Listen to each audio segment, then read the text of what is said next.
చూసినాం. ఎందుకు ఆ విధంగా చేయాల్సి వచ్చింది?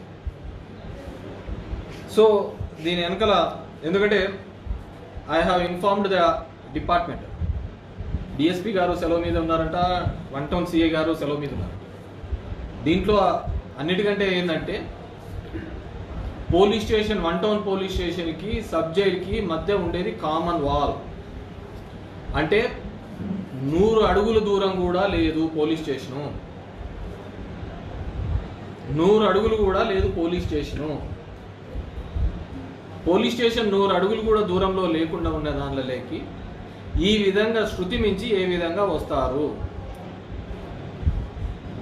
మేము 5 years ఉన్నప్పుడు ఎప్పుడే కానీ ఇలాంటి సంఘటనలు జరగలేదు. అలాంటి సంఘటనలే జరిగి ఉంటే వీళ్ళు ఈరోజు బయట తిరిగే వాళ్ళే కాదు.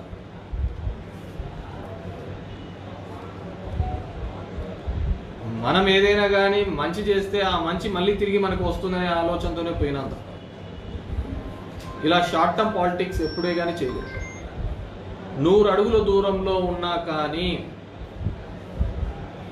అక్కడ దగ్గర ఒక 2-3 hours ఈ విధంగా జరిగితే 2 hours జరిగినా కానీ ఎందుకు ఇమ్మీడియట్గా పక్కనున్న దానిలో స్టేషన్ నుంచి మేము రాలేకపోయినా?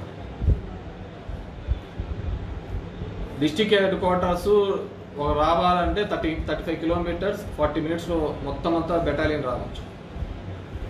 అసలు పోలీసులు లాఠీ తీసుకొని ఏ విధంగా కొడుతున్నారు వాళ్ళను?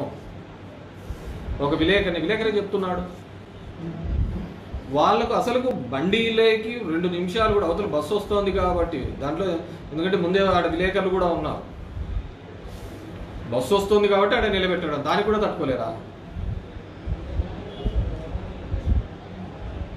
తట్టుకోలేరా? సో ఈ విధంగా వారి మీద దాడి చేయడం జరిగింది. కొంతమంది చూసినాం, జనసేన వాళ్ళు ప్రెస్ మీట్ పెట్టి బహిష్కరించాలని. డెఫినెట్గా అది ఎప్పుడో నిన్ను ఊరంతా ఇడిచిపెట్టి 2004లో ఎక్కడో దాక్కుంటే మా చిన్నాయనను వాళ్ళను పట్టుకొని నేనేదో ఊర్లో వచ్చి బతుకుంటానంటే ఫ్యాక్షన్ అనేది ఇక్కడ గ్రామాలలో ఉండకూడదు, అది మంచి సంస్కృతి కాదు, జరిగిపోయిన తరాలలో మళ్ళీ మనల్ని ఆ విధమైన భావంతో ఉండకూడదు అనే ఉద్దేశంతో వాళ్ళని తీసుకొని రావడం, వాళ్ళని బహిష్కరించారు. ఖచ్చితంగా టైం వస్తుంది. I'm good in mathematics. లెక్కల్లో నేను ప్రతిసారి ఎప్పుడు కూడా 90కి తగ్గలేదు. నాకు టైం ఎక్కువ దూరం ఉండదు. ఆ టైం ప్రకారం ఆ లెక్కలన్నీ కూడా సరి చేస్తా. ఇప్పుడు జరిగిన ఏ లెక్కాసారాలు ఉన్నాయో ప్రతి లెక్కాసారాలు తెలియజేస్తా. కొత్త వాళ్ళు వస్తుంటారు, పోతుంటా అంటారు, కానీ డెఫినెట్గా ఇంతకుముందు చెప్పిన విధంగా మా లీడర్స్కి, మా కార్యకర్తల ముందు క్షమించాలని కోరుతున్నాను. ఈ 15 సంవత్సరాలుగా ఎక్కడే కానీ ఇంకా ఎందుకు ఆ భూతాల చుట్టూ తిరుగుతారు, ఆ గొడవల చుట్టూ అని చెప్పేసి వాళ్ళని చాలా కట్టడి చేయడం జరిగింది. మాటలు జోరైనాయి, చేతులు జోరైనాయి. నేను కూడా ప్రభుత్వం ఇచ్చిన హామీల మీద కానీ, ఇక్కడ గతంలో సత్య చేసిన హామీల మీద కానీ 1 సంవత్సరం వరకు సమయం ఇద్దామనే నేను అనుకున్నాను. ఆ సంవత్సరంలో ఉన్నా కానీ, ఎందుకంటే ఇక్కడ ఉన్న విషయాలు కూడా ఆయనకు తెలుసు కాబట్టి అవగాహన చేసుకొని అవన్నీ పరిష్కరించడానికి అడుగులు వేస్తాడేమో. కానీ వాటి మీద పరిష్కారం కంటే కూడా ఈ విధమైన గొడవలు ప్రోత్సహించే దానిలో గతంలో సమస్యలు వస్తా అంటే ఎమ్మెల్యేల దగ్గరికి వచ్చి చెప్పుకునే ఒక నేచర్ ఉండేది. ఇప్పుడంతా ఆ నేచర్ పోయింది. పిఏల చుట్టూ వాళ్ళ చుట్టూ తిరగాల్సిన కర్మ ఏర్పడింది మా ధర్మవరం ప్రజలకి. సరే, దానికి ఎవరేం చేయలేరు, అదే నచ్చిందేమో అనుకున్నాము. డెఫినెట్గా వీటి మీద చట్టపరంగా చర్యలు తీసుకుంటాం.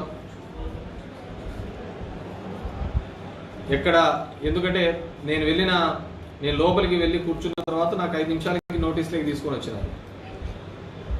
అది కూడా మొత్తం రికార్డెడ్ ఎవిడెన్స్ ఉంది. సో డెఫినెట్గా ఇలాంటి చేష్టలు మంచిది కాదు. ధర్మవరం ప్రజలకు నేను నెత్తి నోరు కొట్టుకొని చెప్పిన, మీరు చాలా మోసపోతున్నారు ఈ విధంగా అని చెప్పేసి. కానీ ఎందుకో నా మాటలో పెడచెవిని పెట్టడం జరిగింది. కాబట్టి నేను కూడా ఒకసారి ఇది చేసిన తర్వాత వాళ్ళ విలువ తెలియాలా, నా విలువ తెలియాలి అంటే దాని గురించి వచ్చిన సందర్భంలో మాట్లాడదామని చెప్పేసి. అంటే నేను మొన్న జరిగిన సంఘటనలో పెట్టడం, మా వాళ్ళను 307 అక్రమ కేసు పెట్టడమే తప్పు. బాధితులను పరామర్శించడానికి వెళ్ళినప్పుడు ఒక చిన్న ఇది పెట్టుకొని అంతమంది గుమ్ముగూడి అంత రాద్ధాంతము చేయడం తప్పు. దాని మీద ఈ విధమైన పద్ధతిలో పోవడాన్ని తీవ్రంగా ఖండిస్తున్నాము.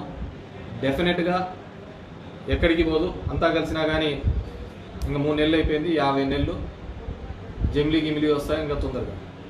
సో ఎక్కడే కానీ మా వాళ్ళను అందరినీ కూడా అక్కడ ఉన్నప్పుడు కానీ ఇక్కడికి వచ్చిన వాళ్ళందరికీ కూడా ఎవరైతే మద్దతు తెలపడానికి వచ్చినారో, ఎవరైతే తోడుగా నిలబడినారో, ఫోన్లు చేసి మేమంతా వస్తామన్నా కానీ వద్దు, వాళ్ళంటే పనికిమాలోళ్ళు, పని పాట లేదు. ఒక పదవి వచ్చిన తర్వాత ఆ పదవికి అందం తెచ్చే విధంగా పనిచేయాలి, ఆ పదవికి తగ్గట్టుగా పనిచేస్తేనే మనకు ప్రజల్లో ఉంటామని చెప్పేసి ఆ భావన మీద పనిచేసినాం. కానీ వాళ్ళకి అదంతా లేదు.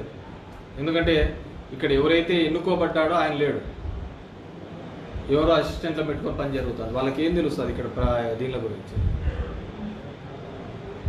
సో ఇంకా ఎక్కడెక్కడ ఏమేమి జరుగుతున్నాయనే దాని మీద కూడా ఇది చెప్తాను, తొందరలోనే చేస్తాను. ఐ వాంట్ గివ్, నేను యాక్చువల్గా అయితే టైం ఇద్దాం అనుకున్నాను, వాళ్ళు ఉండేదట్లు లేరు.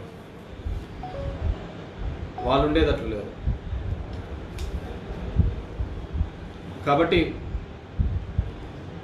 అందరూ కూడా నాకెవరైతే అందరూ వస్తాము ఇదేందినా ఇల్లేందినా ఎప్పుడు లేదంటే నేను చాలా మందిని అందరినీ వద్దని చెప్పిన, ఎవరు రావద్దండి అనవసరం మనకు ఇవన్నీ, మనం ఇట్లాంటివన్నీ ఆ లైన్లో లేము. ఉనికి చాటుకొని ఒక ప్రయత్నంలో భాగంగా జరిగిందని నేను అనుకుంటున్నాను.